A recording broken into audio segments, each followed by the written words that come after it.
గ్రామీణ ప్రాంతాల్లో పర్యావరణ పరిరక్షణతో పాటు స్థానిక ఆర్థిక వ్యవస్థను బలోపేతం చేసేందుకు కేంద్ర ప్రభుత్వం Viksit Bharat guarantee for Rozgar and Ajeevika mission Grameen (VBG) RAMG పథకాన్ని ప్రతిష్టాత్మకంగా అమలు చేస్తోంది. ఇందులో భాగంగా ఉపాధి హామీ పథకం కింద చేపట్టిన జలధార జలహారతి కార్యక్రమం ద్వారా కమ్యూనిటీ చెరువులకు నూతన జీవం లభిస్తోంది. డాక్టర్ బిఆర్ అంబేద్కర్ కోనసీమ జిల్లాలో సాగుతున్న ఈ జల సంరక్షణ పనులపై అందిస్తున్న ప్రత్యేక కథనాన్ని ఇప్పుడు చూద్దాం. పచ్చని కోనసీమ జిల్లాలో జల వనరుల రక్షణకు జలధార జలహారతి కార్యక్రమం ఒక ఊతంగా మారింది. జిల్లా వ్యాప్తంగా 2.86 కోట్ల రూపాయల వ్యయంతో మొత్తం 43 చెరువుల పునరుజ్జీవన పనులను జిల్లా యంత్రాంగం చేపట్టింది. ఈ పనుల ద్వారా జిల్లాలోని అసంఘటిత కార్మికులకు ఏకంగా 2.86 లక్షల పనిదినాల మేర ఉపాధి లభించనుంది. దీని వలన అటు పర్యావరణానికి ఇటు గ్రామీణ నిరుద్యోగ నివారణకు ఎంతగానో దోహదపడుతోంది. ఈ ప్రగతికి అంబాజీపేట మండలం మాచవరం పంచాయతీ శ్రీనివాసనగర్లోని కమ్యూనిటీ రజక చెరువు ఒక చక్కని ఉదాహరణగా నిలుస్తోంది.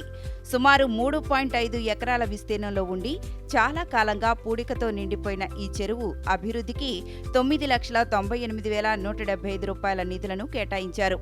పూడికతీత పనులు వేగంగా సాగుతుండటంతో గతంలో కేవలం 91 లక్షల లీటర్లుగా ఉన్న ఈ చెరువు నీటి నిల్వ సామర్థ్యం పనులు పూర్తయిన తరువాత ఏకంగా 143 లక్షల లీటర్ల సామర్థ్యానికి చేరుకోనుంది.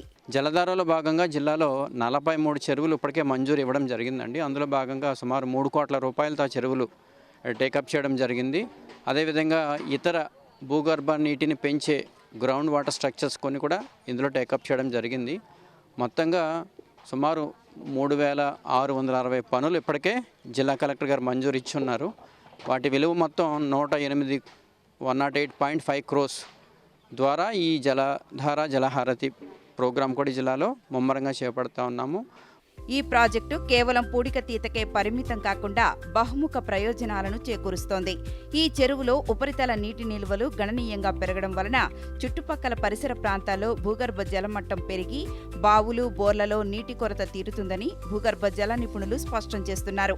అంతేకాకుండా స్థానిక రజక వృత్తిదారుల జీవన భద్రతను మెరుగుపరిచేందుకు ఇక్కడ అత్యాధునిక ధోబీఘాట్ల నిర్మాణం చేపట్టారు. గ్రామంలోనే ఉపాధి దొరకడమే కాకుండా వృత్తికి కూడా గౌరవం దక్కిందని లబ్ధిదారులు ప్రభుత్వానికి కృతజ్ఞతలు తెలిపారు. రైతు పని ఎప్పుడైతే ఉంటుందండి, ఈ టైంలో మాకు రైతు పని ఉండలేదండి. ఉపాధి హామీ పథకం ద్వారా మా కుటుంబాన్ని పోషించుకోగలుగుతున్నామండి. మా ఆర్థిక పరిస్థితి అంతా మెరుగుపరుచుకుంటున్నామండి. ఉపాధి హామీ పథకంలో మేము 100 రోజులు చేసుకుంటామండి. నా భర్త నేను మా కుటుంబాన్ని పోషించుకోగలుగుతున్నామండి. ఈరోజు జలధార జలహారతి కార్యక్రమం కోనసీమ జిల్లాలో అటు ఉపాధిని ఇటు పర్యావరణ సమతుల్యతను కాపాడుతూ జల విప్లవానికి బాటలు వేస్తోంది. గ్రామాల్లో నీటి సంరక్షణ ధ్యేయంగా సాగుతున్న ఈ అడుగులు సుస్థిర ప్రగతికి నిదర్శనంగా నిలుస్తున్నాయి.